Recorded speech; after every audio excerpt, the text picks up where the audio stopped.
Bienvenue. Vous avez sûrement remarqué, que vous suiviez l'actualité ou pas, que depuis quelques années, depuis quelques décennies, dans l'actualité, tout est peur et tout est violence. Et quel que soit le sujet, même la façon de traiter les sujets est anxiogène. Les médias, les gouvernements passent d'une peur à une autre, sans cesse, sans répit. Je ne vais pas détailler ces peurs, d'une part parce qu'il y en a trop, et d'autre part parce qu'aujourd'hui tout est prétexte à censure. Et puis c'est pas le sujet de la vidéo. Alors comment faire pour cheminer au milieu de ce tourbillon de peur et de violence? Eh bien ce sujet m'amène à vous parler de la transparence à l'être essentiel. C'est de ça dont je vais vous parler dans cette vidéo, car c'est le seul moyen de sortir définitivement de la souffrance. J'ai déjà évoqué des techniques, des moyens, des façons de se défaire de la souffrance. Mais la transparence à l'être essentiel, c'est probablement le but ultime de toutes ces techniques. Et cette étape, cet état d'être, nécessite pour pouvoir se réaliser d'avoir identifié ses besoins, de les avoir nourris, d'avoir identifié ses blessures, de les avoir guéris. Ça nécessite aussi d'avoir compris ce qu'est la vacuité et d'être en parfaite désidentification. Voilà des sujets que j'ai déjà abordés ou que j'aborderai et que j'aborderai probablement à nouveau dans d'autres vidéos. La transparence à l'être essentiel, c'est la seule expérience qui ait un sens profond. C'est la seule expérience qui soit vraiment nourrissante, durablement. Alors qu'est-ce que c'est l'être essentiel? L'âme, notre sagesse intérieure, notre moi supérieur, notre part de divinité. Comment ça se manifeste? En premier lieu, l'intuition. Notre être essentiel, on le perçoit au travers de l'intuition. Et l'intuition, vous savez ce que c'est? On la perçoit au travers d'images ou de mots. En tout cas, c'est pas le fruit de la réflexion. C'est pas issu d'une association logique, d'une comparaison, d'une déduction. Ça se passe pas dans le cerveau. Peut-être qu'à un moment, c'est le cerveau qui l'aperçoit, mais l'intuition, elle se manifeste à nous vraiment par un mélange de ressentis, d'images ou de mots. C'est vraiment un ressenti intime. C'est cette petite voix qui nous dit que nous ne sommes pas que de la matière finie, que nous sommes plus grands que ça, plus intemporels. L'être essentiel se manifeste aussi, quand on est à son contact, quand on y est transparent, par une disponibilité d'énergie quasiment infinie. Infinie. Une énergie qui nous porte, qui nous accompagne, sans faille. Il y a aussi des manifestations extérieures de l'être essentiel. Par exemple, il se manifeste dans l'infinie beauté, harmonie et complexité du monde. Évidemment, les messies, les saints, les sages, les prophètes, les avatars, parlent tous de l'être essentiel. Ils peuvent lui donner différents noms, mais ils parlent tous de la même chose. On perçoit aussi des manifestations de l'être essentiel au travers des coïncidences. Les rencontres, par exemple, les alignements d'événements, ou les éléments cycliques qui reviennent encore et encore dans nos vies. Certains ont perçu l'être essentiel au travers des EMI, des expériences de mort imminente.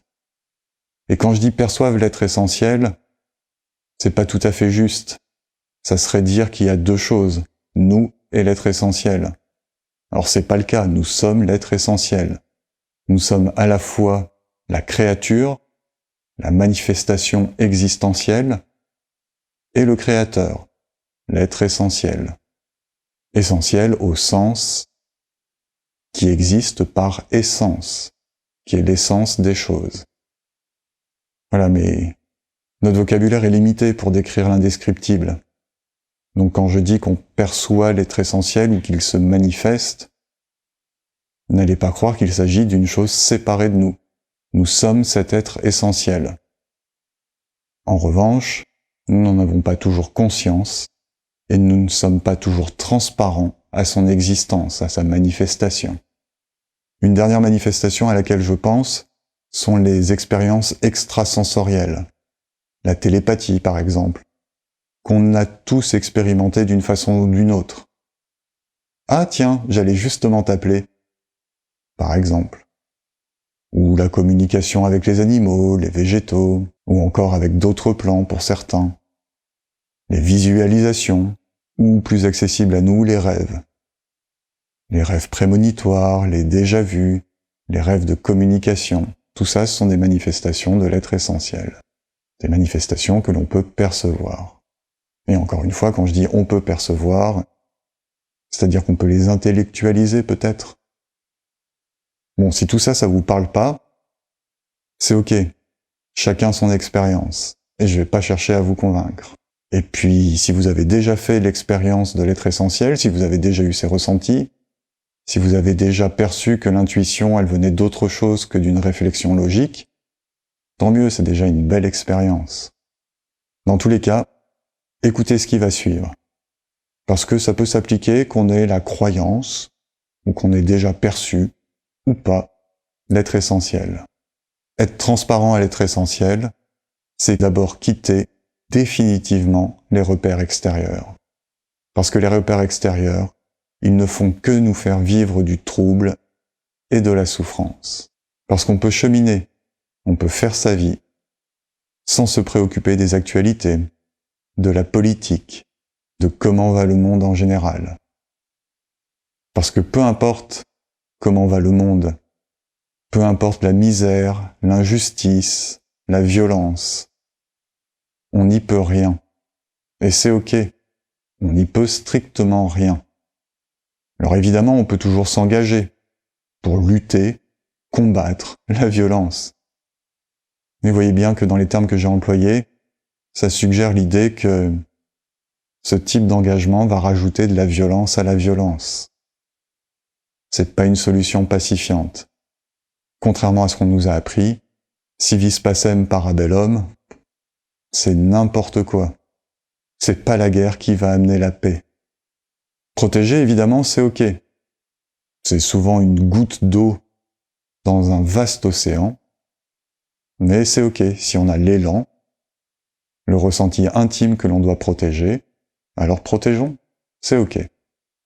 Quand je dis que peu importe la violence, la misère, l'injustice, la souffrance, peu importe comment va le monde, je dis ça aussi parce que il y aura toujours de la souffrance et de la violence dans le monde. Quoi que l'on fasse, c'est comme ça, il y en aura toujours. Et en plus, les choses sont telles qu'on décide de les regarder. J'insisterai toujours sur ce point. On peut choisir de regarder la beauté en ce monde. On peut choisir de regarder la laideur. Il ne s'agit pas de se voiler la face, mais simplement d'être conscient qu'on n'y peut rien, et que c'est ok comme ça, que tout ça, ça participe à l'harmonie du monde. Parler de violence et de souffrance, d'ailleurs, c'est qu'un jugement. C'est notre compréhension.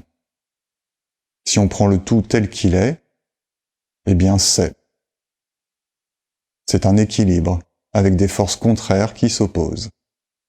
Et encore une fois, parler de violence, c'est un jugement. C'est ne pas comprendre que tout ça, c'est équilibré.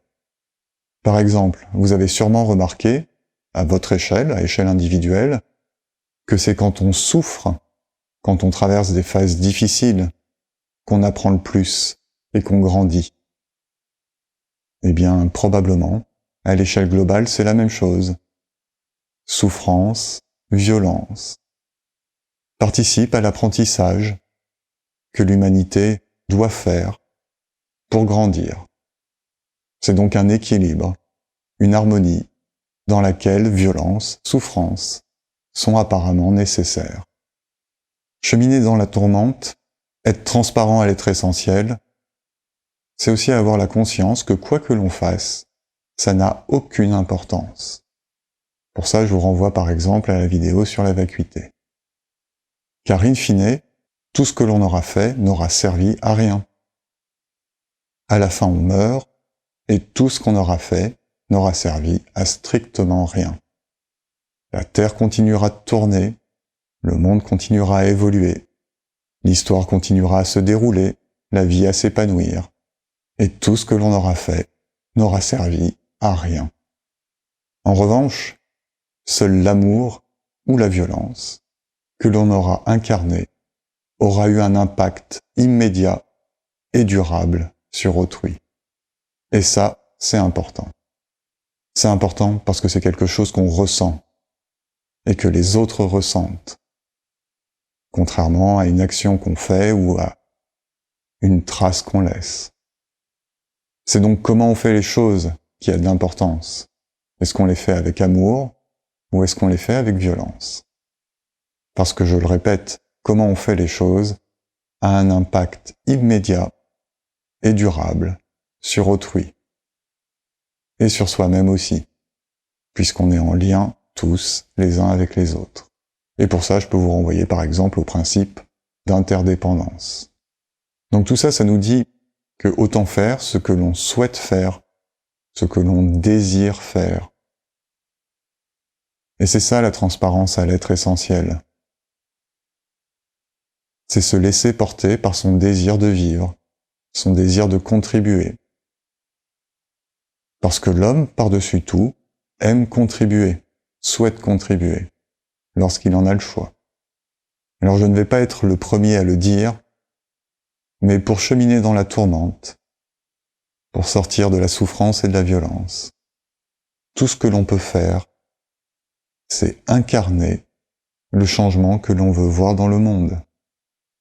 Incarner ce que l'on veut voir exister dans le monde.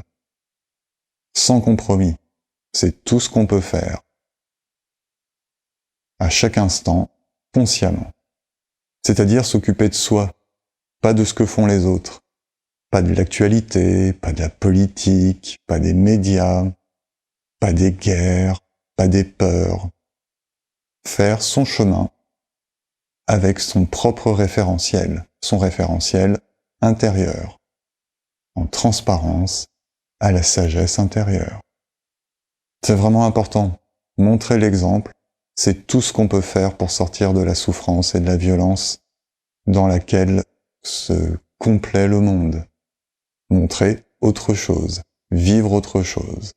C'est-à-dire changer le regard qu'on porte sur les choses et montrer l'exemple. Ça, c'est une toute petite goutte d'eau. Mais cette goutte d'eau, elle a une puissance, elle est soutenue par une énergie hors norme. Et ça, je le redis, ça revient à se laisser guider par sa sagesse intérieure, par son désir d'agir, d'œuvrer, de contribuer. Et ça se fait sans attendre de résultat. C'est juste de l'action, avec amour, pour agir, sans attendre quoi que ce soit en retour, sans attendre la moindre réalisation. Juste en faisant du mieux que nous pouvons, pour faire du mieux que nous pouvons. Juste en étant. Juste en incarnant ce que l'on souhaite voir se manifester dans le monde. Et tout ça en cherchant la justesse de ces actes en soi. C'est le seul repère qui ait du sens. C'est le seul repère qui soit valable. Et quand je dis en soi, à nouveau, c'est en transparence à sa sagesse intérieure, à l'être essentiel. La justesse des actes, elle peut en aucun cas être mesurée par des repères extérieurs. Que ça soit la morale, des courants de pensée, encore moins le politique, des religions ou des modèles sociétaux. Tous ces repères sont faux. Ou plus précisément, ils sont pas justes pour nous. Le seul repère qui permette de cheminer sereinement avec justesse, c'est le repère intérieur. C'est l'être essentiel. L'invitation du jour serait par exemple d'observer en vous ce que provoque de suivre l'actualité, même si vous ne la suivez pas, ce que provoque juste de l'évoquer, d'en parler, de parler des sujets d'actualité? Est-ce que ça provoque en vous du calme, de la sérénité ou de l'agitation? Je vous invite aussi à méditer sur l'importance de ce que vous faites et de vous poser la question de savoir si le plus important c'est ce que vous faites ou si c'est comment vous le faites. Évidemment, je vous invite à prendre soin de vous, à guérir vos blessures et à vous questionner. Vous questionner sur qu'est-ce que vous voulez incarner, quel changement vous voulez voir dans le monde et qu'est-ce que vous pouvez faire pour l'incarner. Et peut-être, pour ça, vous pouvez demander fermement à votre sagesse intérieure, à votre être essentiel, de faire sa volonté, de vous soumettre à sa volonté. Je continuerai à vous donner des indications pour ce faire, indications issues des connaissances que j'ai reçues et d'expériences que j'en ai faites.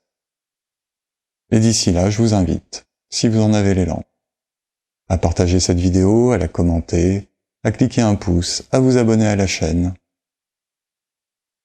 et à vivre en transparence à votre être essentiel. Beau cheminement à vous.